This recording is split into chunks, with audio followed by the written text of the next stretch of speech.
So let's quickly go into shading. I don't want to waste your time. I just want to run through this as fast as I can. Let's now introduce shading to these things. So I will introduce shading to this object and also the tree. Let's start with the tree. Now, when you think of shading, two things come to your mind, and that two things is light and dark. So there must be light somewhere and there must be dark somewhere. So that is how you build your shade. So you must look for your source of light.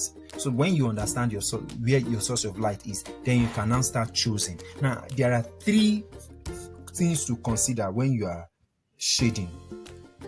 If you are trying to shade, you need to introduce light tone, middle tone, and dark tone. There are other elements you will introduce, which I will tell you in the course of this practice. Now, if my light is coming from this direction, where will my dark be? My dark will be from this direction.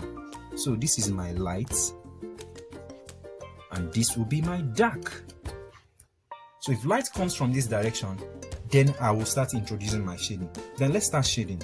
I'll shade first. What tone am I going to shade with? Shade with my light tone,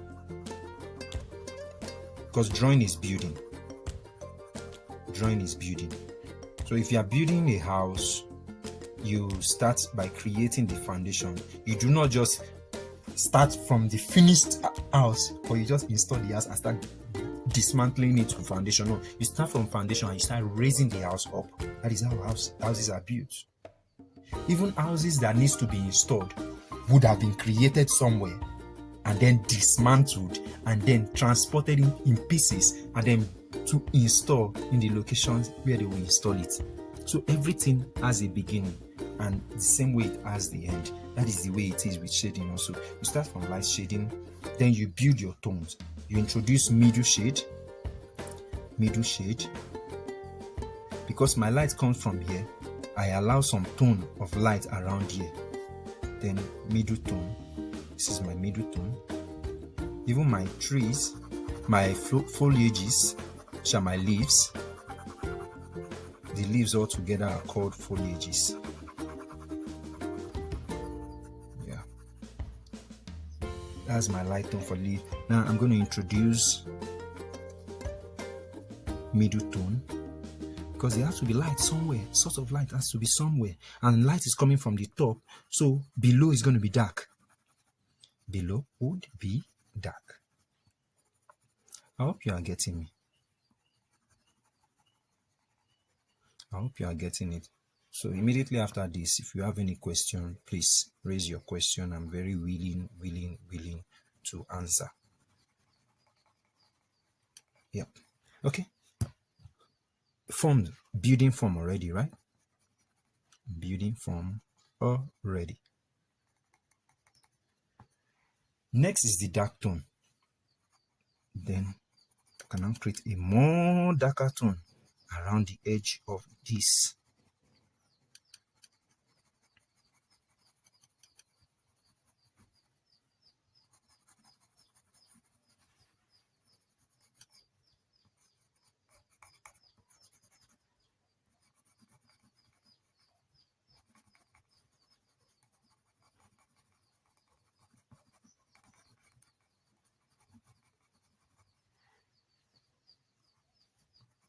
Dark tone for the foliages.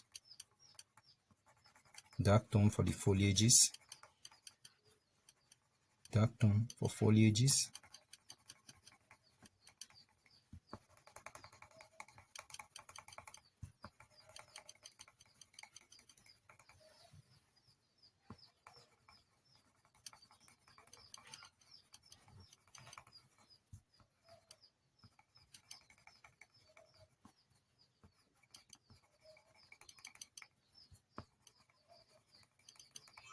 Dark tone for the foliages.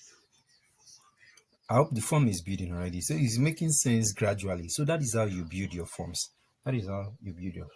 So you make sure you introduce all this gradation, which is called tonal gradation, your light tone, your dark tone, your middle tone. So the other things that you would introduce is what we call depth. Depth is like the darkest part, and it's always thin. It's not depth is not much. It is not a tone. Depth is never a tone, and this is what happens. Depth always creates a distinction between the object and the shadow. So now let's assume the tree has a shadow like this. Yeah, the tree has a shadow this way, right? This is the shadow of the tree. Then what depth will do is it will create a distinction, darker portion, darker line. I'll call it a line. So that's what depth does. It's not really much, but very dark around here. So it creates that distinction between the shadow and the object, which is the tree. Between the shadow and the what? The tree. That's depth. So those are the two things. So these are the things you need to understand. So now you are going to make a value scale, which you are going to do later on. Something of such. You create tonal value, then you shade light, middle, maybe close to middle until you get the darkest. So when we are working on colors as well, these are the things we need to do, because these things are good. These are all basically what we are doing today are exercise. So these are exercises that's going to help us achieve this goal. So what we are practicing immediately after this, I won't be able to touch because of time, is you are going to draw a cube, you are going to draw a sphere, and also a cylinder.